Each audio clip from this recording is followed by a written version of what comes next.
Mais si tout le monde pensait comme nous, le monde serait pas le même. Donc s'il vous plaît, sortez-vous les doigts. J'ai fait des énormes erreurs fiscales. Aujourd'hui, si je les avais pas fait, j'aurais pu venir donner le stage à Montpellier en hélicoptère, etc. Moi, j'avais 5 000 € sur mon compte. J'ai dit, de toute façon, maintenant qu'on y est, on y est. Donc en fait, la totalité de mon argent part. Et c'est comme ça que j'ai lancé ma première salle. Avec vos conjoints ou vos conjointes qui vont être séduits par votre côté entrepreneur et quelques mois après, on va vous dire, oui, mais bon, ce serait quand même bien que tu étais week-end et puis ce serait bien que tu rentres plus tôt le soir.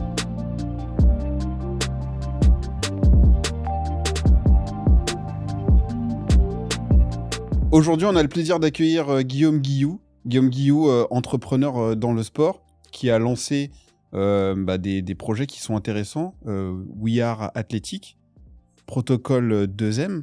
Yes.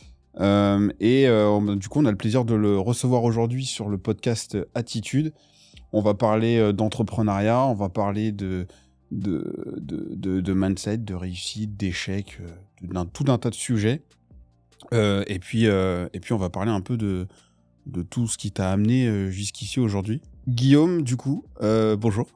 Merci de me recevoir, merci de l'invitation. Avec plaisir. Est-ce que tu peux te présenter pour tous les gens qui ne te connaissent pas ? Alors, je m'appelle Guillaume Guillou, j'ai 37 ans.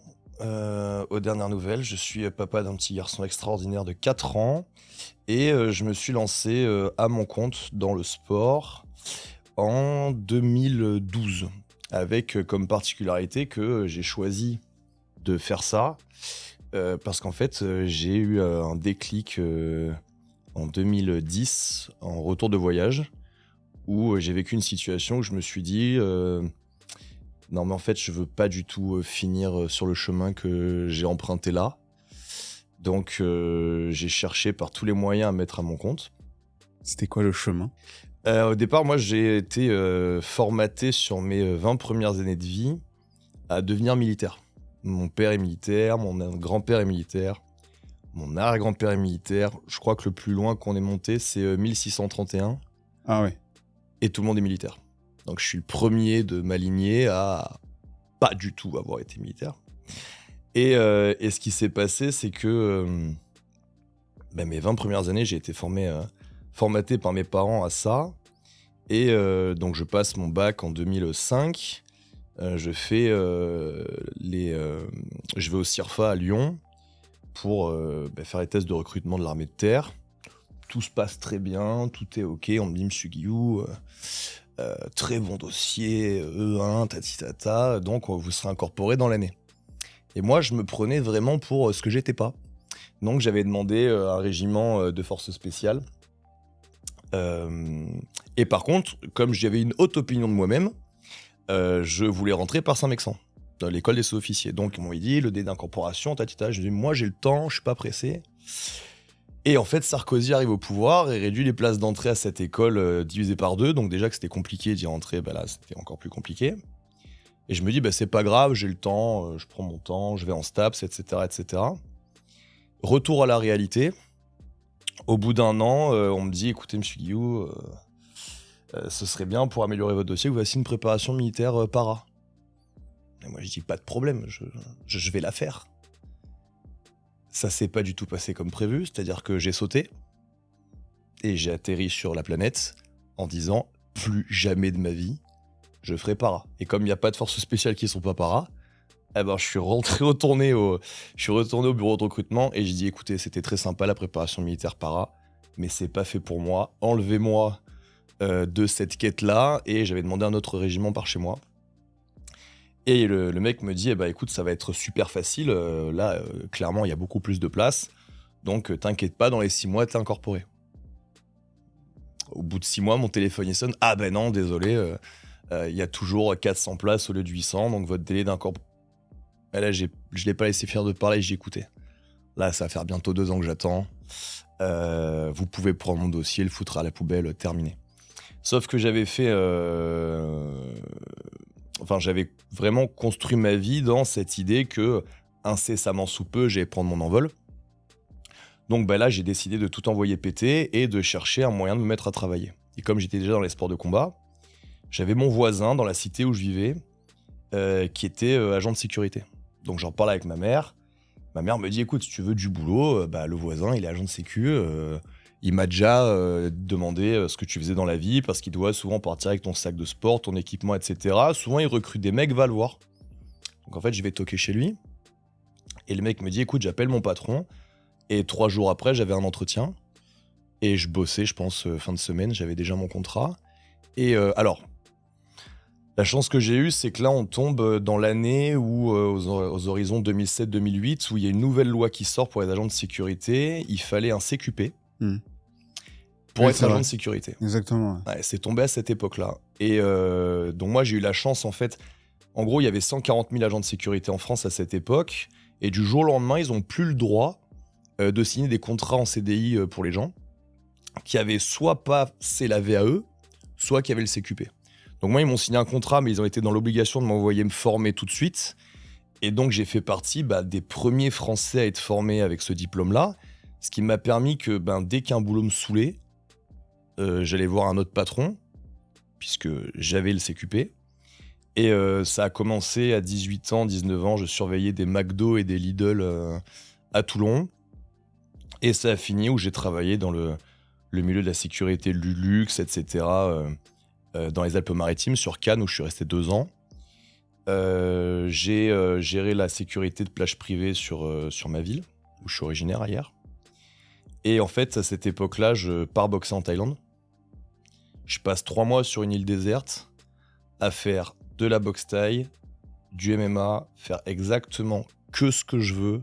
Je rencontre des gens exceptionnels, j'apprends l'anglais, je passe tout mon temps avec des combattants pro et tout, c'était génial. Et j'arrive à Roissy au mois d'avril. Je descends d'avion, un A380, donc 520 passagers.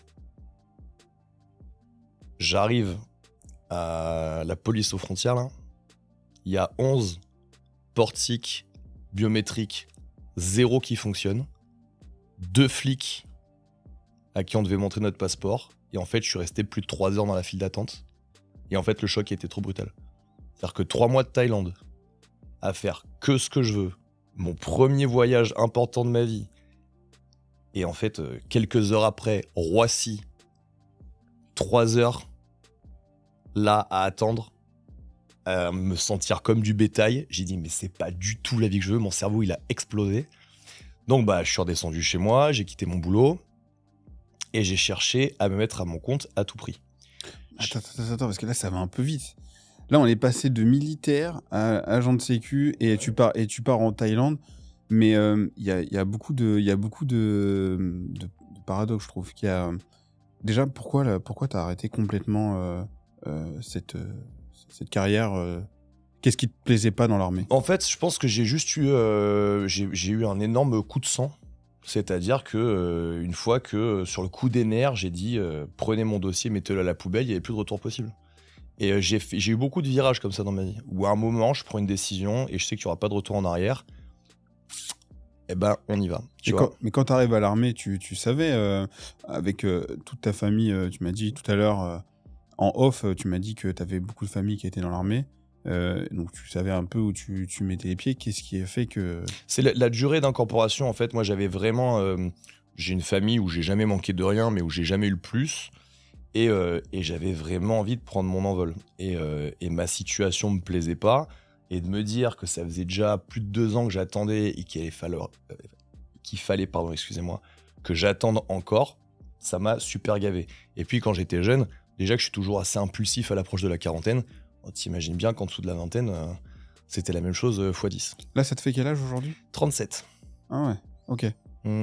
Mais non, tu les fais pas. Hein. Comme quoi, le sport, ça conserve. Et quand je me rase, je fais encore moins, mais bon, j'essaie de me vieillir un peu avec la barbe. Mais là, ce que j'entends, en fait, t'as besoin de liberté. Oui. Et en fait, souvent, les gens pensent que c'est antithétique avec le respect de la hiérarchie. Ce que je montre très souvent, puisque je continue à beaucoup me former dans plein de domaines, c'est que pas du tout. J'ai un très grand respect pour la hiérarchie. Je suis capable d'écouter des consignes. Je suis capable de me mettre à ma place. Actuellement, je fais beaucoup de formations dans le domaine tactique et médical sur la Pologne et sur la Suisse. Et même si souvent j'arrive dans des formations où je connais la plupart du sujet, je suis pas là pour être formateur, je suis là pour être formé. Donc je me mets à ma place d'apprenant, je suis très discret, je fais tout ce qu'on me dit. Après moi, intérieurement, je fais ma sélection entre les contenus que je veux prendre et les contenus que je vais laisser. Mais j'ai aucun problème avec la hiérarchie. C'est pas un sentiment de liberté, c'était plutôt un besoin de s'accomplir. Et l'armée t'empêchait ça? Enfin, tu Non, penses que l'armée c'est pouvait encore une t'empêcher fois, ça? si j'avais pu rentrer dans les délais impartis, j'y serais rentré et j'aurais été très content d'y être. L'anecdote, c'est que par exemple, tu vois, des fois on dit quand ça veut pas, ça veut pas. Un mec avec qui j'ai fait ma préparation militaire para, lui, il a attendu. Il est rentré au régiment où je voulais aller. Il a fait l'aspect que je voulais faire. Ce mec-là, il est parti en Afghanistan. Son véhicule, il a sauté. Et ils sont tous morts sauf lui. Donc derrière, il est rentré. Il a dit voilà, moi je finis mes 5 ans. Et il s'est retrouvé à 27 ans à retourner en fac de droit en première année à Nice, tu vois. Parce que, en fait, il a très très mal vécu le truc. Et je me dis avec le recul, ce mec-là, on était dans la même année. On était dans la même préparation militaire para. On serait rentré en même temps. Qui te dit que j'aurais pas été sur le siège à côté, tu vois. Donc, j'ai pas de regret par rapport à ça. Mais le fait d'expliquer un peu ça aux gens, ça peut leur permettre de comprendre aussi pourquoi j'ai cette mentalité. Parce que sur ce que je développe avec We Are Athletic, on essaye de donner dans l'attitude tous les bons côtés qu'on va retrouver chez les militaires sans les mauvais. Parce que les vrais militaires d'institution, il y a des très bonnes choses à prendre chez eux. Il y a aussi des choses qui sont moins sympas. Et c'est vrai que tout ce qui est fonctionnement au mérite, par exemple, c'est quelque chose qu'on met beaucoup en avant. Le fait de mériter les choses, le fait de travailler pour les avoir, etc. etc. Par contre, on a enlevé l'aspect hiérarchie qui fait que les ordres vont dans un sens et pas dans l'autre. Ça, c'est quelque chose qui est plus compliqué et que nous, on a enlevé dans le monde civil. Mais c'est vrai que de comprendre d'où je viens sur cette histoire personnelle permet de comprendre aussi pourquoi j'ai cette vision de l'homme, pourquoi j'ai cette vision du monde et pourquoi j'essaye de la développer. T'as toujours eu cet état d'esprit ou ça s'est forgé au fur et à mesure du temps? Alors, il y a un truc qui m'a pas aidé à changer, c'est les sports de combat. C'est-à-dire que j'ai vécu, comme tous les ados chétifs au collège, une phase où je me faisais un peu emmerder, et puis finalement je me suis battu, puis finalement j'ai allumé le mec, et j'ai eu peur des représailles, donc je suis allé voir mon père, et mon père il est vietnamien. Mon père il est né au Laos. Donc mon père m'a dit, mais en fait c'est de ma faute. Parce que moi dans mon pays, dès petit on apprend à se battre, et moi j'ai rien fait pour que t'apprennes, donc je me suis retrouvé la semaine d'après dans un club d'arts martiaux, et là c'est devenu pour moi une vraie révélation. Avant ça, j'étais plutôt introverti. Et en fait, ça m'a fait prendre confiance en moi, ça m'a fait beaucoup m'épanouir. Et en fait, j'ai commencé par les arts martiaux traditionnels à l'âge de 12-13 ans. Et je suis parti dans les sports de plein contact à partir de 18 ans, parce que ma mère m'a dit, tant que t'as pas ton bac, tu n'as pas le droit de faire du plein contact. Donc j'ai eu mon bac. Et puis alors là, c'était la porte ouverte à toutes les fenêtres. J'ai commencé par ce qu'on appelle, nous, l'ancêtre du MMA à l'époque, c'est le Kempo. Donc c'était un sport où tu pouvais envoyer pied, poing, coude et genoux au sol, frappe au sol. C'était ultra violent parce que ça durait 3 minutes, donc il n'y avait pas de round. C'était soit tu gagnais, soit tu perdais, mais il n'y avait pas d'entre-deux. Donc c'était d'une sauvagerie, il n'y avait pas de gestion du temps. Tu vois, il n'y avait pas, oulala, j'ai 5 rounds de 3 à faire, on va peut-être commencer piano. Ah non, pas du tout. Donc j'ai fait ça, j'ai fait beaucoup de boxe anglaise, et puis après voilà, donc l'aspect martial des choses va dans cette idéologie aussi un petit peu cadre militaire. Donc c'est vrai que d'avoir cet aspect là-dessus sur mes loisirs et cet aspect aussi dans mon éducation, ça fait qu'un angle carré, il est carré, quoi. Il peut pas être différent. Donc du coup, là, tu te lances dans l'entrepreneuriat. Donc tu reviens de Thaïlande. Ouais. Tu te lances dans l'entrepreneuriat. En fait, ce que je me dis, c'est qu'il faut que je passe le BP d'éducateur sportif. En gros, je vais sur Internet à l'époque, les débuts de ce qu'était Internet, et je cherche tous les métiers où je peux mettre à mon compte. Donc je vois carrossier, coiffeur, je sais rien faire de mes 10 doigts. Donc je me suis dit, si je fais coiffeur, ça va être une cata. Carrossier, je t'en parle même pas. Et je vois éducateur sportif. Et je dis, mais je suis un idiot. Je suis un idiot. C'est ça qu'il faut que je fasse. Je coachais déjà dans les sports de combat un petit peu en associatif depuis mes 17 ans. J'étais passionné de ce que je faisais. J'étais même plutôt doué d'après les retours que j'avais. J'ai dit, c'est ça qu'il faut que je fasse. Donc j'ai pris 1 an pour passer mon BP. En fait, j'ai continué à travailler en boîte de nuit. Je travaillais le week-end, enfin plage privée plutôt. Et à côté de ça, je m'entraînais comme un acharné parce que je vais pas te dire que rentrer en BP était difficile, mais dans la situation dans laquelle j'étais, c'était impossible que j'y rentre pas. Donc en fait, je suis arrivé avec un niveau, enfin j'étais préparé comme un porte-aviaux quoi. Je me souviens à l'époque, fallait faire 20 dips, j'en ai rentré 44. Je mettais des, tu sais t'avais l'appareil là où tu pouvais faire les dips et les tractions. Ouais. Et moi, j'avais créé un système de touch and go avec ma tête où je mettais des coups de boule dans le coussin pour faire des dips pour prendre le rebond. J'étais un animal. Et j'étais arrivé au BP et les gens ils me disaient t'es chaud toi hein. Je dis vous avez pas compris, je vais vous écraser. C'est hyper agressif, mais c'est la vérité par contre. C'est-à-dire que je suis arrivé, au niveau physique, c'était impossible qu'on me dise non, excusez-moi. Parce que je m'étais dit au pire, ils vont peut-être pas m'apprécier, ils vont en pistonner certains et tout, mais si je fais premier en sport, ils peuvent pas me prendre.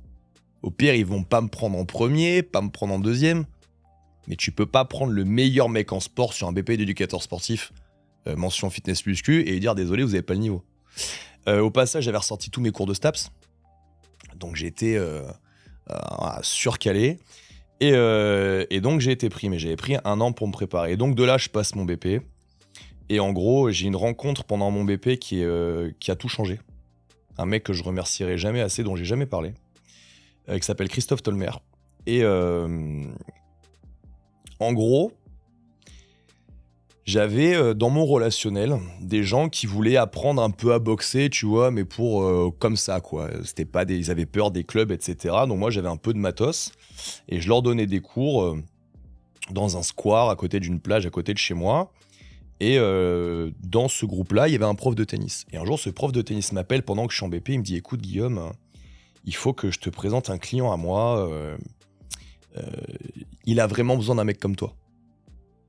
Je dis ouais, moi tranquille, j'ai pas encore mon diplôme et tout. Il me dit non mais là c'est une situation urgente, il faut vraiment que. Et en gros je te la fais courte, ce mec-là est architecte pour les 1000 plus grosses fortunes du monde, et en gros il était en train de se faire manger sa société par un de ses associés.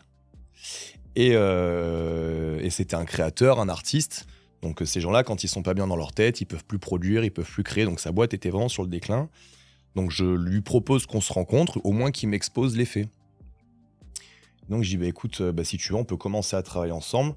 Et en gros, voilà, pour aller vite, par le coaching qu'on a fait, qui est passé par des trucs vraiment solides, il a repris la totalité du contrôle de sa boîte.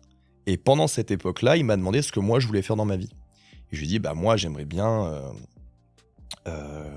me mettre à mon compte dans le sport, donc je vais commencer un petit peu dans cette salle parce qu'ils veulent me recruter à l'issue, et après on verra. Et il m'a dit un truc, il m'a dit écoute Guillaume, c'est la pire chose que tu puisses faire.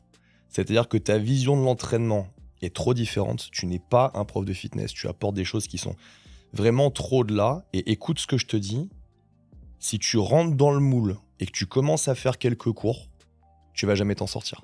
Il m'a dit moi on m'a mis le pied à l'étrier quand j'ai démarré, on trouvera un moyen, mais il faut que tu passes ton diplôme et que tu te mettes à ton compte tout de suite. Et ce mec-là m'a fait prendre conscience que j'avais pas à me sentir comme un imposteur de sortir du BP et de me mettre tout de suite à mon compte. Je te reparle de ça, on est en 2011. Donc le CrossFit, il y a 0 salle. Moi, pendant cette année-là, j'étais coach de MMA au Palais des Sports de Toulon. J'ai un mec qui avec son téléphone, il me dit tiens, regarde, tu connais ça ? Et en fait, c'était les premiers CrossFit Games. C'était une vidéo de Froning qui faisait des power snatch avec des montées de cordes, là. Et je dis, écoute, je sais pas du tout ce que c'est. Mais par contre, ça, je peux te dire que c'est le futur de la préparation physique. C'est sûr et certain. Et en fait, je vais sur Internet, je découvre le truc, je pars faire la formation à l'étranger. Et on se retrouve en septembre 2012 où je décide d'ouvrir une salle avec un hangar de 180 mètres carrés vide. Parce qu'on était sur un projet de rachat de salle et je m'aperçois que les gens à qui je devais racheter sont en train de mettre 70 000 € dans les fesses par une malversation comptable. Moi, j'avais annoncé à tout le milieu fitness de Toulon que de toute façon, j'ouvrais ma salle en septembre, donc j'avais pas besoin de boulot et je me retrouve le 5 septembre sans travail. Donc là, je me dis, ok, comment on fait ? On se redéploie, je prends ma voiture, je me fais toutes les zones artisanales et industrielles de hier et je vois un panneau à louer. Je prends mon téléphone, j'appelle. Oui, ça fait 180 mètres carrés. le loyer, c'est 1700 balles, faut 3 mois de caution, etc. Moi, j'avais 5000 euros sur mon compte. On a dit, de toute façon, maintenant qu'on y est, on y est. Donc, en fait, la totalité de mon argent part dans la caution et le premier loyer. Et là, je me retrouve avec une dalle de 180 mètres carrés, vide. Et c'est comme ça que j'ai lancé ma première salle. C'est comme ça que j'ai démarré. Mon premier client... Zéro, comme ça, là. Mon premier client, c'était un mec, mes clients de boîte de nuit, qui voulait rentrer en école de police. Il devait rentrer en école de police 2 mois après. Il me dit, écoute, j'ai un copain qui rentre avec moi à l'école de police. On voudrait un peu faire du coaching perso pour apprendre à se battre et tout. Bon, comme j'étais pas très intelligent à l'époque, ils sont partis à l'école de police avec 2 codes cassés. Chacun. Leur première cotisation a payé des kettlebells que j'achetais à Fitness Boutique à l'époque. Je suis parti à la décharge avec un camion bien récupérer des pneus. On avait acheté des masses à Leroy Merlin et on s'entraînait avec ça. Et puis une cotise à payer à l'époque mon sol. Tu sais, les dalles anti-vibration de Castorama à 8 € là. Ouais. À chaque fois que j'avais 80 €, j'appelais mon père, il allait à Castorama, il achetait 10 dalles. Et c'est comme ça que j'ai fait mon sol de ma salle. Ah ouais, c'était vraiment le bricolage. C'était la bricolage street de la street. Et je peux remercier un mec qui s'appelle Daniel Chaffé, qui est assez connu dans le CrossFit, puisqu'il a géré CrossFit France et que maintenant il doit être numéro 2 monde, je crois. Ce mec-là, parce que j'avais passé la formation en CrossFit, je commençais à me faire tacler parce que j'enseignais le CrossFit, mais j'étais pas affilié, etc., etc. Et moi, je suis un mec de la ligne directe. Tu vois, donc j'ai eu la chance d'avoir la ligne directe de Daniel. Et je me suis présenté. Et je lui ai dit, voilà, il y a que des gens qui commencent à me souffler dans les bronches parce que je suis pas affilié. Alors, je vais vous expliquer quelque chose. Moi, j'ai commencé avec 5000 balles, j'ai juste pu payer la caution, je sais même pas comment je vais faire pour payer la fin de mon loyer. Donc en fait, quand j'aurai vraiment trop d'argent et que j'aurai plus de matériel à acheter, je m'affilierai CrossFit.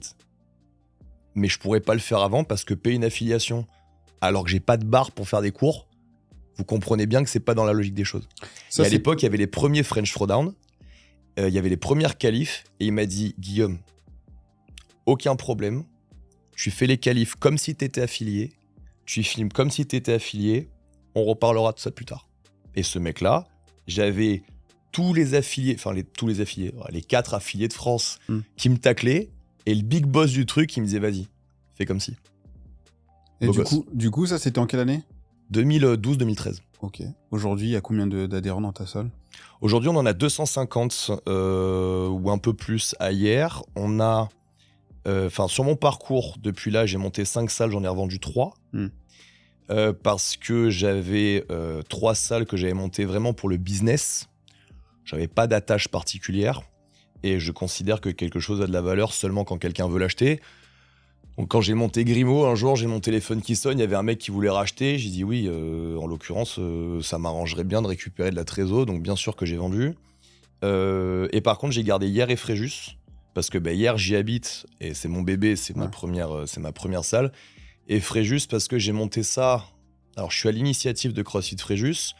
J'ai rencontré mon associé sur mon premier séminaire d'entraînement que j'ai fait en rentrant des États-Unis en 2014. Coup de foudre amical pour le mec.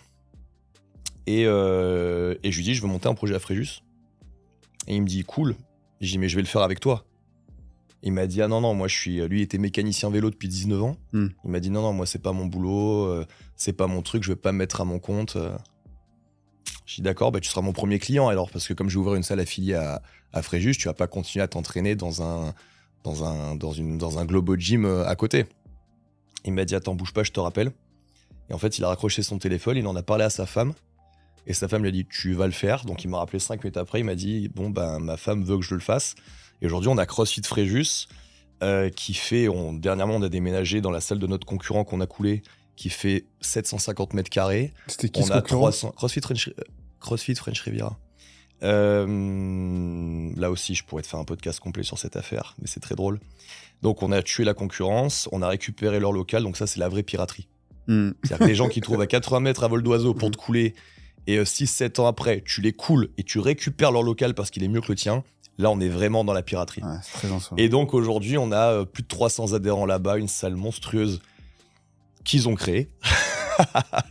et je la garde parce que Mika, c'est vraiment mon frère d'une autre mère. Et on s'est dit un truc, c'est que si l'un de nous déçoit l'autre, on n'aura définitivement plus jamais foi en l'humanité. C'est-à-dire qu'on est le dernier rempart de l'autre sur la croyance en l'humain. Parce qu'en dehors de ça, il y a quand même beaucoup de gens qui nous ont déçus sur le parcours. Donc CrossFit Fréjus, c'est une très belle aventure et je suis très content d'y être encore. Les déceptions humaines, je crois que ça fait partie du parcours humain et encore plus entrepreneurial. On va faire un petit jeu. Ok. C'est un petit jeu J'ai peur. Vrai ou faux. Ok. Faudrait que tu répondes juste vrai ou faux à ce petit jeu. Je me concentre. On est entrepreneur ou on ne le devient pas? Né à IT. Moi, je dirais faux. Ok. Il faut que j'argumente ou pas? Ou je dis vrai-faux? Non, vrai-faux. Ok, vrai-faux. L'échec est une étape indispensable pour réussir. Vrai. Il faut travailler dur, mais surtout intelligemment. Vrai. Être passionné suffit pour réussir. Faux. Un bon entrepreneur doit savoir tout faire de lui-même. Faux. Voilà, c'était le petit jeu. Très intéressant. Argumenter. Non, on va pas le faire parce que tu pourrais me faire un podcast sur chaque thématique. On va pas aller là-dessus. Comment tu gères la fatigue en entreprenant autant de choses? Alors, ça va te faire rire, mais pour moi, la fatigue, c'est une notion de luxe, comme la dépression. C'est-à-dire que quand t'as faim, tu peux pas être fatigué. Moi, je suis quelqu'un qui va dormir 5-6 heures par nuit parce que j'ai pas le temps de dormir. Et le peu que je dors, je me réveille parce que putain, j'ai une idée, j'ai oublié un truc, ou ce serait bien qu'on bosse là-dessus.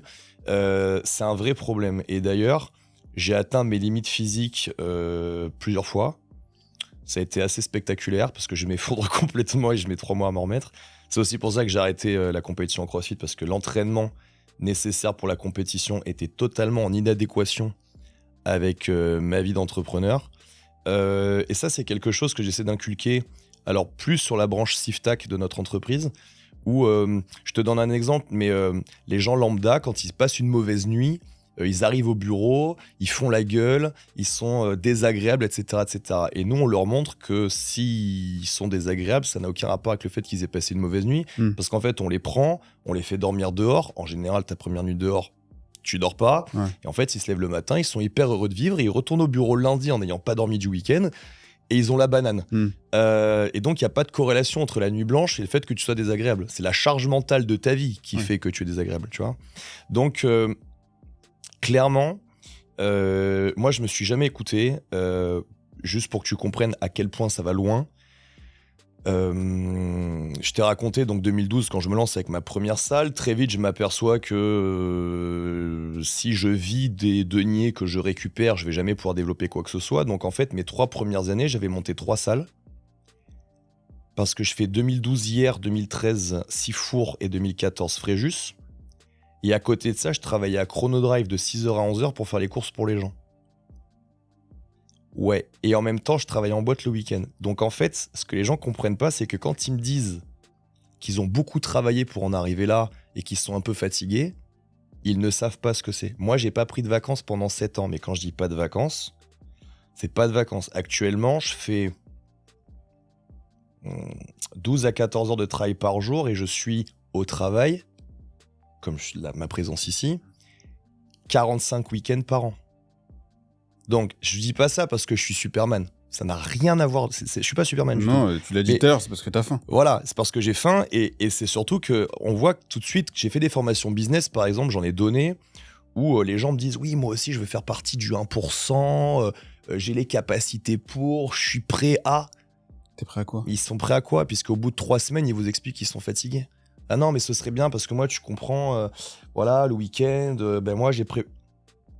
Moi, il n'y a pas de week-end, il n'y a pas de jour férié, il n'y a pas de jour, il n'y a pas de nuit. Et d'ailleurs, c'est un deal que j'ai avec mes collaborateurs. C'est-à-dire que quelqu'un qui rentre dans mon équipe, s'il supporte pas que je lui écrive en dehors de son temps de travail, ça va pas marcher. Moi, je respecte le code du travail, mais par contre, mes employés, c'est des soldats. Je regarde Jérém parce qu'il sait très bien que moi aussi, c'est un truc qui m'agace. Ah ben, je comprends que les gens veuillent avoir une intimité, du temps libre, mais il faut pas faire notre travail. Si t'es fonctionnaire, tu peux... Si t'es secrétaire administrative, tu peux. Si tu travailles pour We Are Athletic, t'es en mission. Et si t'es en mission, parce que nous, j'en parlais tout à l'heure, mais avant, je travaillais pour l'argent. Maintenant, ça n'a plus aucun rapport. J'ai outrepassé tout ce que je pensais pouvoir avoir dans ma vie en venant de là où je viens. Donc, en fait, si je continue à travailler comme avant, ça n'a plus aucun rapport avec l'argent. C'est parce que je suis en mission. Donc les gens qui rejoignent mon équipe, bah, ils rejoignent ma mission. Donc pour eux, il n'y a pas d'horaire. En fait, tu mets des mots sur... des fois, ça se passe un peu comme ça dans ma tête. Ouais, je vois. Mais Jérémy, tu confirmes ou pas? Sauf que nous, on essaye de le dire, on le dit de manière beaucoup plus douce. Toi, moi, la douceur, j'avoue, je suis quelqu'un de très doux, mais quand j'ai mon fils dans les bras, quoi. Ouais. En dehors, j'avoue, c'est pas ma première qualité. Non, c'est vrai que, ouais, moi, je pense exactement comme toi. On va bien s'entendre. Et d'ailleurs, tu sais, pour revenir là-dessus, je pense que c'est les gens les plus intéressants. C'est-à-dire que la vie de tous les jours nous fait penser, argent, impôts, loyer, contraintes, etc. Mais c'est normal de vouloir travailler pour ça. Aujourd'hui, je sais même pas comment les gens normaux font pour vivre avec des boulots à temps partiel, des SMIC. Enfin, je pense qu'à Montpellier, c'est pareil. Mais nous, ailleurs, un studio pour quelqu'un en individuel, un truc pas trop pourri, pas au standing, un truc pas trop pourri. T'es à 700 balles de loyer, le MIC, il est à 1300. Tu vis quoi derrière? Enfin, je comprends pas, tu vois. Donc, moi, j'ai beaucoup de respect pour ces gens-là, et puis je peux comprendre qu'on n'a pas tous l'envie de s'épanouir professionnellement, qu'on soit pas tous en mission. Mais c'est vrai que moi, par exemple, je me rends compte que j'arrive pas à avoir des discussions intéressantes avec des gens qui sont pas dans ce mindset-là. C'est-à-dire que je l'ai souvent expliqué dans certaines vidéos, mais là, j'ai fait un team building avec mon équipe au ski. Donc voilà, on skie toute la journée, on rigole, on tombe, on mange de la neige, on va au spa, c'est un délire, on est trop bien. Et d'un coup, quand une discussion se lance, c'est pas forcément une discussion de boulot, mais par contre, c'est une discussion super intéressante. On n'a pas des discussions où on parle du dernier truc qu'on a vu à la télé, et t'as vu, et elle couche avec un tel, et lui, il a fait ça. Enfin, on est capable de parler 4-5 heures d'affilée d'idées, de philo, de concepts, etc.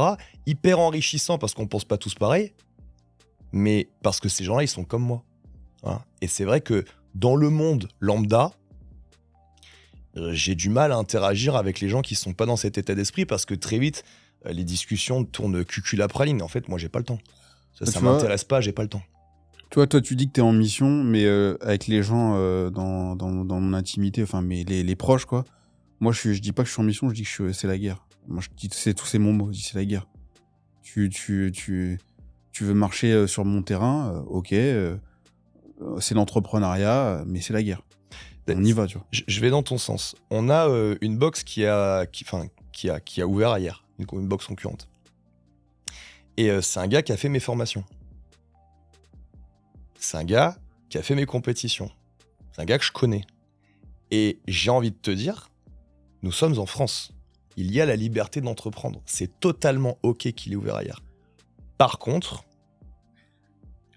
tout le monde m'a dit, parce que les gens pensent que j'ai les fils qui se touchent. Donc les gens pensaient que j'allais faire une dinguerie. Mais pas du tout. Il a le droit d'ouvrir, grand bien lui fasse. Moi, s'il y avait une salle déjà ouverte dans ma ville, je l'aurais quand même ouverte. Tu vois, c'est pas ça. Mais par contre, sur le terrain du commerce, c'est la guerre. Voilà. Donc je vais la voir comme j'ai eu Fréjus. Fréjus, ils ont chanté pendant longtemps, Riviera. Ils ont fait des choses très mal, ça s'est très très mal passé. Je les avais prévenus que la piraterie allait arriver. La piraterie s'est produite. On l'a déjà fait une fois, on l'a déjà fait 2 fois, on va le refaire. Mais comme tu dis, c'est le terrain du business. Ouais, bien sûr. C'est autre chose. C'est pas des rapports humains. J'ai beaucoup de respect pour mes concurrents. Mais le business, c'est un monde à part et c'est la guerre. Ouais, j'ai parlé de ça parce qu'il y en a un de mes collègues qui m'a... Enfin, mes collègues. Un mec avec qui on bosse qui m'a dit ça. Il m'a dit, mais tu les aimes pas pourquoi tu dis ça? Je dis, mais en fait, pas du tout. Ça n'a rien à voir. Je dois être leur meilleur fan. Parce que tous les jours... Enfin, tous les jours, j'exagère sur le tous les jours. Mais ça m'arrive de regarder ce qu'ils font. Bien sûr. Et je suis très intéressé. C'est de la veille concurrentielle. Et je suis très impressionné par ce qu'ils font. Je trouve ça génial. Virgule, c'est la guerre. Tu vois, c'est de la veille concurrentielle. Encore une fois, nous, ce qui nous avait un peu saoulé, enfin beaucoup saoulé sur Fréjus, c'est que c'était mon stagiaire en BP versus le mec de Purite Fréjus qui décide d'ouvrir à 80 mètres à vol d'oiseau. Humainement, c'est moyen. C'était des mecs qui passaient tous les week-ends avec mon associé, leurs femmes se connaissaient, elles faisaient du shopping ensemble, ils partaient en vacances ensemble. Alors là, il y avait une trahison humaine. Moi, le mec, c'est pas parce qu'il a fait mes formations qu'il me doit quoi que ce soit. C'est pas mon frère, c'est pas mon pote, ça a pas été mon client, tu vois. Donc, il fait son truc. Par contre, le business, c'est un monde à part. Et il y a une loi du marché, il y a des logiques de part de marché, et ça, c'est territorial. Ouais. C'est-à-dire que si c'est une part de marché que lui me prend, c'est moi qui l'ai perdu, et inversement. Donc, on va s'affronter là-dessus. Après, je pense que la puissance commerciale de We Are Athletic, c'est quelque chose que t'as pas quand tu montes ta salle à la ouf. Donc, clairement, le rapport de force est disproportionné. Ouais, mais c'était, Et ça tant a mieux été- pour moi. Ça a été du travail. C'était quoi la plus grosse erreur entrepreneuriale que t'as pu faire ou que tu peux... Plus grosse. Alors, c'est très intéressant comme discussion. Ma plus grosse erreur entrepreneuriale, c'est d'avoir considéré qu'être un bon coach, ça suffisait, et de ne pas avoir développé les connaissances en fiscalité que j'aurais dû avoir. Moi, j'ai commencé sur un statut auto-entrepreneur, et sans rentrer dans les détails, j'ai fait des énormes erreurs fiscales. Et clairement, aujourd'hui, si je les avais pas fait, j'aurais pu venir, j'exagère pas, hein, j'aurais pu venir donner le stage à Montpellier en hélicoptère. Financièrement. J'aurais pu me dire, tu sais quoi, je me fais un DEL, voilà, je monte en hélico à Serre-Chevalier, puis tu sais quoi, je vais rester jusqu'au dernier moment, puis l'hélico, il va me prendre, puis il va amener à Montpellier avec mon sac, tu vois. J'aurais pu faire ça. Et en fait, j'ai perdu beaucoup, parce que j'ai fait des très grosses erreurs fiscales qui vont me coûter et qui m'ont coûté très cher. L'autre bon point, c'est que je suis devenu un expert.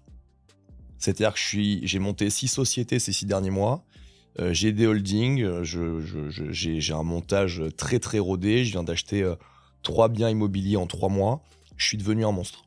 C'est-à-dire qu'en plus, j'ai cette capacité de reconnaître mes erreurs, de manger le sol et de dire « Ok, hands up, j'ai fait des grosses erreurs, mais par contre, une fois. » La deuxième fois, ça n'arrivera pas. Pour te donner un exemple, au niveau fiscal, maintenant, je suis très pote avec mon comptable et c'est moi qui lui fais découvrir des trucs alors qu'il est expert comptable. En fait, je suis tellement carré sur le sujet, c'est moi qui suis force de proposition sur mes montages financiers. Et lui, il me regarde, il me fait « Attends, là, il faut que je me renseigne. » parce que... Et puis, il me rappelle, il appelle ses associés. « Ah ouais, en fait, ouais, c'est ça qu'il faut faire. » C'est un délire, tu vois. Et encore une fois, te planter une première fois parce que c'est pas ton domaine, c'est complètement OK. Je connais aucun entrepreneur qui sait pas viander sur le plan fiscal.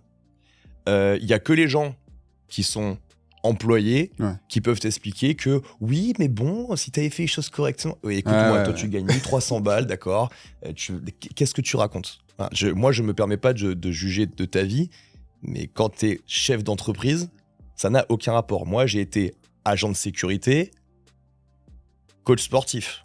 Et j'ai passé mon BP en 2012. Donc, niveau fiscal, c'était même pas dans le programme. À une époque, tu avais 3 jours à faire à la chambre de commerce où on t'expliquait un peu les changements de statut de société. Moi, j'ai jamais bénéficié de ça. Donc, en fait, je me suis retrouvé catapulté. Et en plus, ce que les gens savent pas, c'est que j'ai mis 8 ans à faire 100 000. J'ai mis 1 an à faire 100 000, 300 000. J'ai mis 2 ans à faire 300 000, 700 000. Donc si tu suis la courbe, tu comprends bien que cette dernière année, de 700 000, on est passé à la transe, à chiffres, tu vois. Donc quand tu passes 8 ans à faire pas grand-chose, et que d'un coup, en 5 ans, tu fais x10, il y a des changements de statut à opérer, il y a des trucs auxquels t'es pas prêt. T'es pas prêt. Il y a plein de gens, regarde les footeux, regarde des entrepreneurs, des mecs d'un coup, ils ont gagné le pactole du jour au lendemain. Mike Tyson, c'est un super exemple. Les gens savent pas gérer l'argent. Alors, soit ils se font arnaquer pour certains, soit le fisc arrive et leur prend tout. Ah bon, fallait que je déclare un truc. Ils se font atomiser. Et c'est pas des gens qui étaient incompétents, c'est des gens qui étaient pas prêts. Et moi, je suis pas issu d'une famille d'entrepreneurs. Dans mes relations, je connais personne qui a des entreprises. Tu vois, donc j'ai été parachuté. Ou d'un coup, quand il y a eu le Covid, j'ai lancé ma première formation en ligne. J'ai gagné 90 000 € en 15 jours. Je passe d'un chiffre d'affaires de 35 000 € par an à... quelques années après, je fais à peine 100 000. L'année du Covid, on me ferme ma salle 7 mois et en ligne, je fais 400 000 €. Enfin, moi, j'étais dans mon studio de 39 mètres carrés et je voyais les chiffres qui tombaient sur Stripe. Je disais, là, qu'est-ce qui s'est passé? En fait, j'ai explosé complètement en n'ayant pas les connaissances, etc. Donc, ce que je vais expliquer, c'est que les erreurs, tout le monde va en faire et tout le monde en fera. Par contre, ça, c'est mon plus grand regret parce que, clairement, aujourd'hui, j'aurais un patrimoine monstrueux et ça serait une belle fierté en partant de là où je viens. Finalement, j'ai pris un peu de retard sur ce développement-là, mais de toute façon, toutes les possessions que je peux avoir, je les emporterai pas dans la tombe. Donc finalement, je vis bien, mon fils ne manque de rien, mes employés sont grassement payés, tout le monde est heureux, donc je suis très très content. Mais au-delà de ça, c'est mon plus grand regret. Et à côté de ça, ça a aussi participé à faire que maintenant, je suis un businessman. C'est-à-dire qu'avant, j'étais un entrepreneur parce que j'avais monté une salle. Ouais, cool. Ouais, j'étais un entrepreneur parce que j'avais monté un site internet. Cool. Ouais, là, quand tu commences à prendre ton argent d'un côté pour le faire remonter, pour taper dans des SCI et dans des... Là, tu commences à parler de gros business. Et là, j'ai mis le pied dedans. Et ça, c'est totalement issu de mes erreurs d'avant. Donc, c'est un regret sans en être un, en vrai. Ouais, t'as appris. T'as appris de tes erreurs. Mm. Jeu numéro 2. Ouais. Ce jeu, je l'ai appelé le choix cornélien. Ok. Donc, tu vas avoir... C'est un truc à la Pierre Palmade, là. Ouais. Tu préfères un bol de vomi ou avoir une jambe en mousse? Ouais, je sais pas si ça va être ça, mais bon. Question Vas-y. numéro 1. Ouais. Gagner 1 million d'euros maintenant ou bâtir une entreprise qui rapporte 100K à vie? Ah, la deuxième. Ouais, la deuxième, de loin. 100K à vie. Ouais. Question numéro 2. Avoir un mentor de génie ou apprendre tout seul à la dure? Ah, c'est dur, ça. Mon orgueil répondrait apprendre tout seul à la dure. Et ma raison te répond avoir un bon mentor. Gagne du temps. Clairement, c'est sûr. Question numéro 3. Travailler sans relâche ou avoir un équilibre pro-perso parfait mais avancer moins vite? Non, travailler sans relâche. Parce que je suis très féru d'histoire de tous les pays. Et pour moi, le travail sans relâche, ça renvoie à la notion de panache, d'indomptable. Et pour moi, ça, c'est d'écorcher vif, tu vois. Et donc, clairement, je sais que je suis en train de brûler la chandelle par les deux bouts. Mais c'est la vie que j'ai choisi de mener. Donc, je le fais même par choix. C'est-à-dire que je pourrais carrément me relâcher, me reposer sur mes équipes et tout. Et moi, j'ai décidé que c'est pas du tout la vie que je veux mener. Moi, je veux écrire des trucs dans mes mémoires. Je veux expliquer que je suis allé beaucoup trop loin dans beaucoup trop de situations. Donc, et je veux que mon fils, il se dise, ouais, mais mon père, il a quand même fait des trucs comme ça, tu vois. Donc, c'est pour ça, des fois, que je me mets dans des états pas possibles, que je veux que tout se passe ultra vite, que je m'arrête jamais. Ben, parce que ça fait des trucs à raconter. Ouais, d'accord. Prendre des décisions ultra rapides ou réfléchir longtemps avant d'agir? Non, ultra rapide. Ultra rapide, d'ailleurs, ça a été prouvé statistiquement que un mec qui prend des décisions très vite, même si elles sont mauvaises, va vachement plus loin que quelqu'un qui met 4 ans à prendre la moindre décision. Donc clairement, oui, tac au tac, bim à boum. Putain, tu serais choqué de connaître mon duo avec Jérémy, parce que moi, je prends des décisions très rapides et lui, c'est l'inverse total. Bah, c'est bien, vous vous équilibrez d'un autre côté. C'est très drôle. Comment tu vois ton évolution dans les 5 prochaines années? Je veux une armée et je veux un empire. C'est-à-dire que j'ai mis 10 ans à avoir le staff que j'ai aujourd'hui. Et j'ai un staff extraordinaire. J'ai Orlan qui est le bras droit ultime. J'ai Yannick qui est un autre tempérament mais qui est mon deuxième bras droit. Comme il est issu d'une famille de gauche, je l'appelle mon bras gauche. Ne rentrons pas dans ce... Mais il a plein de qualités que moi je n'ai pas d'ailleurs, et inversement, donc on s'entend ultra bien. C'est mon monsieur média en fait, c'est mon monsieur vlog, mon monsieur internet, etc., etc. À côté de ça, j'ai deux personnes que j'ai intégrées dernièrement qui sont aussi force de proposition extrêmement intéressantes, dont un que j'ai formé en BP.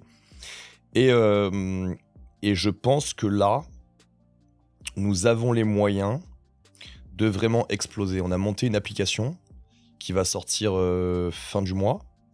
L'application We Are Athletic, on va proposer plein de trucs dedans. Il y a ma marque de compléments qui arrive aussi à la fin du mois.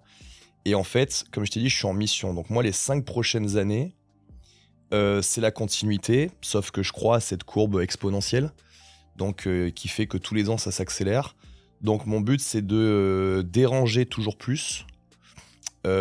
Pourquoi pas de provoquer encore pas mal.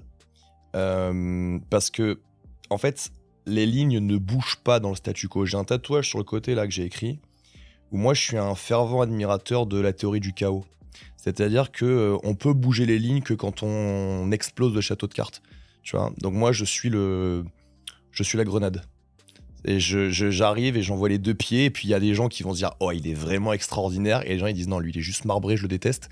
Et ça me dérange pas. Ça me dérange pas parce que il y a des choses que je dénonçais 10 ans en arrière où tout le monde me jetait des cailloux et des piquants. Et puis quand les 3/4 du crossfit français s'est pulvérisé les épaules et les genoux, d'un coup, mon préparateur mental, il m'a dit, tu sais, Guillaume, au lieu de râler tout le temps, ce serait bien que tu proposes une solution. J'ai monté protocole de PM et aujourd'hui, on forme des kinés, des posturaux, on va clasher des kinés sur les réseaux sociaux parce qu'on récupère leurs clients en errance médicale et nous, pauvres nazes de coachs sportifs, on fait mieux qu'eux, tu vois. J'ai fait idem dans l'alimentation où au départ je faisais du coaching alimentaire voilà, simple dans mon coin, et à force de récupérer des gens complètement éclatés par des vrais diététiciens, des vrais nutritionnistes, on a commencé à se pencher sur la question et aujourd'hui on a des résultats incroyables, des parcours de vie qui sont vraiment passionnants, ce résultat qu'on a avec nos clients, alors que nous on n'est pas bac+5 et on n'a pas le numéro Adélie, tu vois.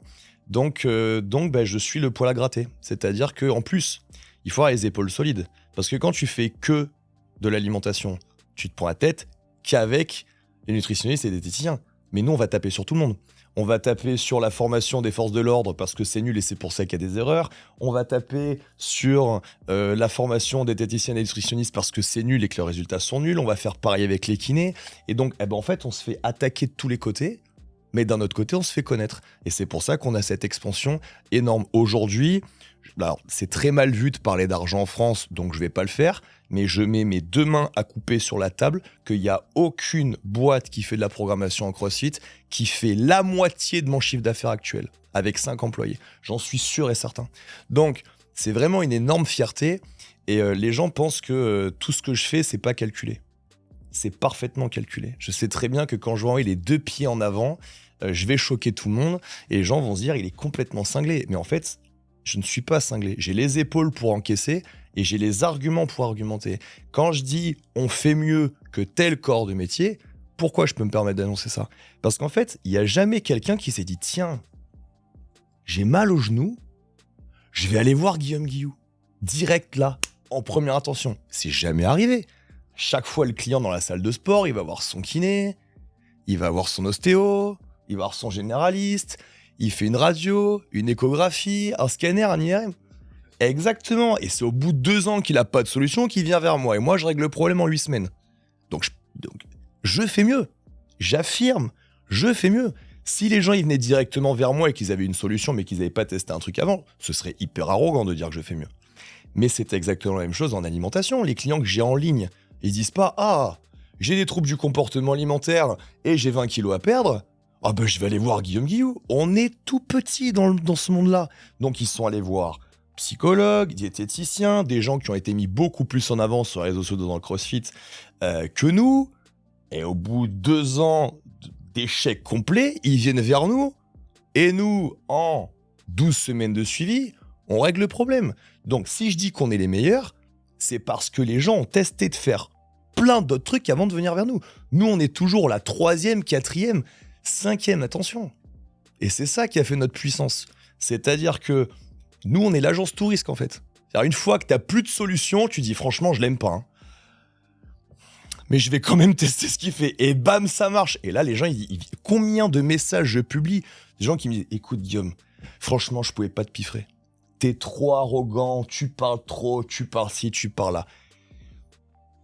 Mais je suis obligé de dire que t'es bon. Je suis obligé de dire que ce que tu fais, ça marche. Et moi, ça me régale. Parce que, comme je te dis, je suis le poil à gratter. Et en fait, quand tu attaques un domaine, tu te prends les gens de ce domaine. Et quand tu tapes tous les domaines comme nous, tu te les prends tous. Et moi, ça me régale parce que je suis vraiment solide. Je suis vraiment solide mentalement. Je suis vraiment solide physiquement. Je peux rentrer dans tous les niveaux de confrontation. Et en plus, j'ai un cerveau qui est câblé. C'est-à-dire que si la personne, elle veut pas aller à la confrontation physique, mais qu'elle veut qu'on se mette autour d'une table et qu'on débatte, on va le faire. Et je vais la plier. Parce que si je suis, moi, dans l'attitude de rentrer dans le domaine, c'est que je l'ai pensé. Tu sais, je pense que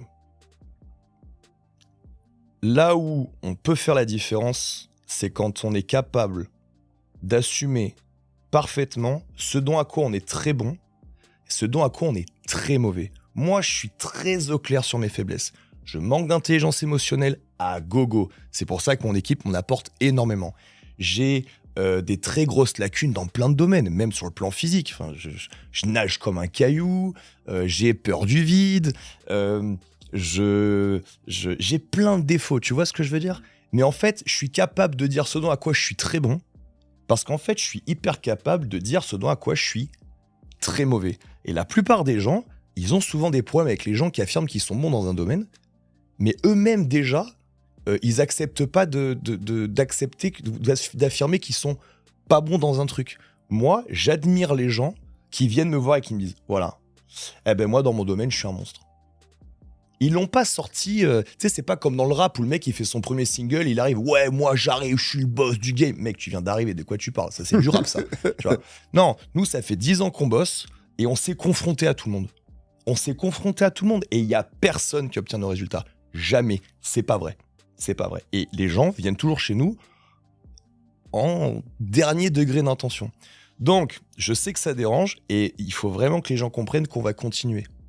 On va faire pire. Tant que moi, j'ai pas fait une rupture d'anévrisme, j'ai le pied sur l'accélérateur et je vais pas l'enlever. Le parpaing sur l'accélérateur. C'est ça. Si tu pouvais donner un conseil à ton toi de 20 ans, ça serait quoi? Ouais, ça va me faire pleurer comme question. Un conseil. Ouais. Une phrase, un conseil. C'est...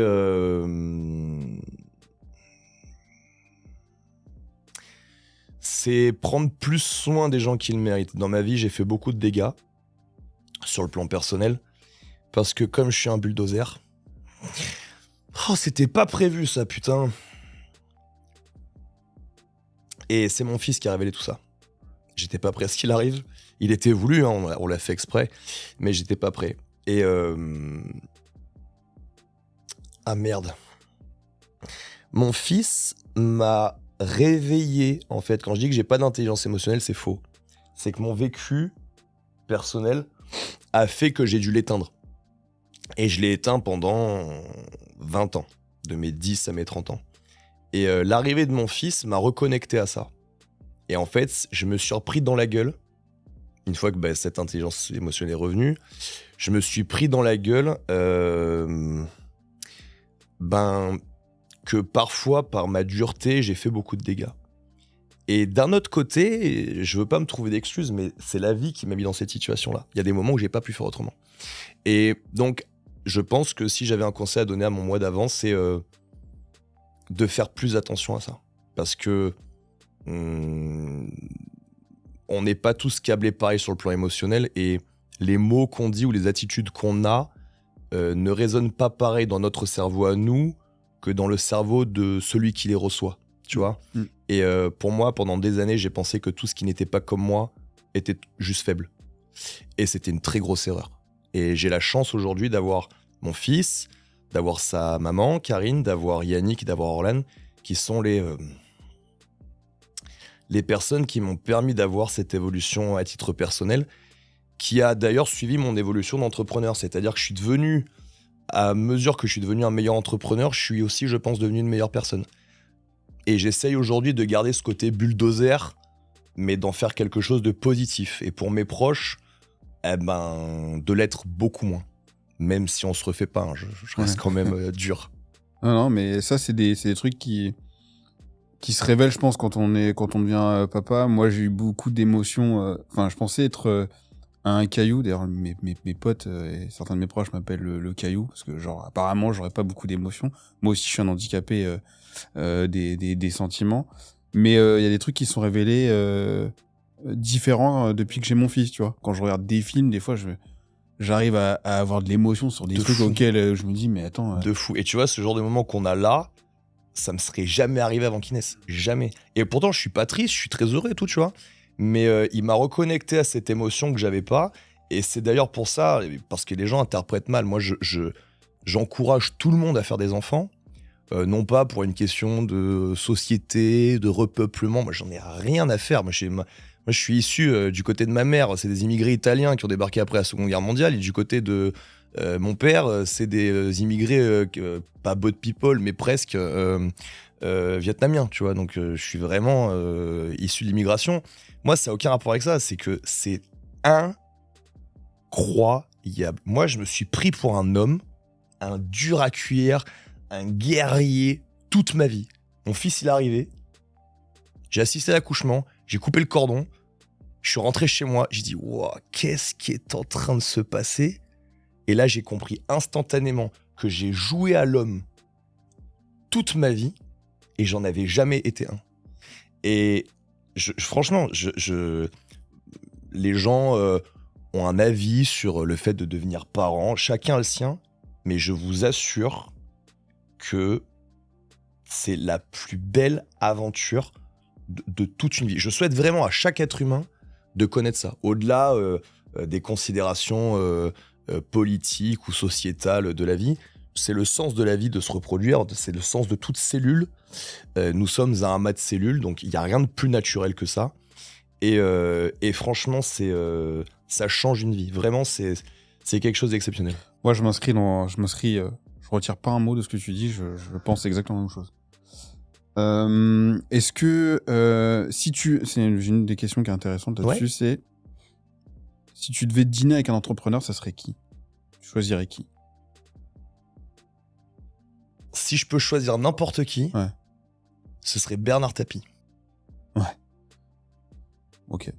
On pourrait développer, mais... Parce qu'il a fait des dingueries, mais avec un panache. C'est vrai qu'il te ressemble un peu. C'est incroyable. Si tu pouvais changer une seule chose dans le monde du business, ça serait quoi? Une seule. L'État. Oui. Il faut savoir, j'étais très très court. La première personne pour laquelle un entrepreneur travaille en France, c'est pour l'État. 20% de ton chiffre d'affaires part à l'État, même si toi, tu t'es pas encore payé. Chaque fois que tu prends 1 euro dans la caisse, tu donnes 50 centimes à l'État. Tu veux te verser 5000 balles parce que tu travailles 80 heures semaine et tu les mérites, faut que tu en donnes 2005 à l'État. Derrière, une fois que tu as ça, sur ces 5000 que tu as récupérés, tout ce que tu achètes, tu payes 20% de TVA dessus. Et à la fin de l'année, selon la tranche, tu payes en plus de l'impôt sur le revenu. C'est un scandale. Nous sommes des vaches à lait et derrière, ils te pondent un budget pour redresser la France où le seul truc qu'ils comptent faire, c'est augmenter les impôts et passer les auto-entrepreneurs à une franchise de TVA à 25 000, alors que si les gens ils sont auto-entrepreneurs, c'est qu'ils sont dans une situation précaire de base. Mais on est dans un délire absolu. S'il faut changer quelque chose, c'est réformer l'État. Mais bien sûr, ça n'arrivera jamais. Donc j'invite surtout tous les entrepreneurs à rentrer dans l'optimisation fiscale et à se barrer. Si tu pouvais transmettre une seule valeur à la prochaine génération, ça serait quoi? La rigueur. Ok.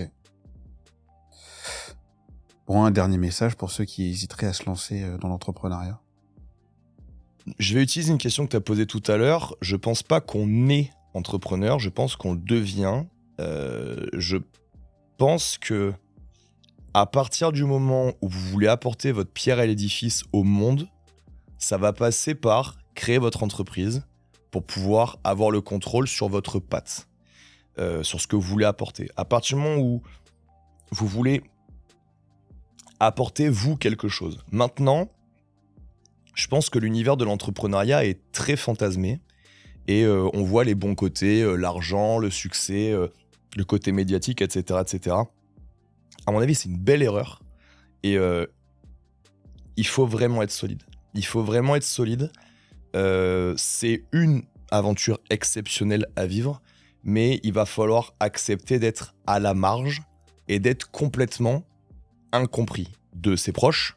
Moi, je peux te raconter les sessions lunaires que j'ai avec mon père quand je me suis lancé, avec vos conjoints ou vos conjointes qui vont être séduits par votre côté entrepreneur et quelques mois après, on va vous dire « Oui, mais bon, ce serait quand même bien que tu étais week-end et puis ce serait bien que tu rentres plus tôt le soir et ce serait bien que… » alors que c'est pas fait pour.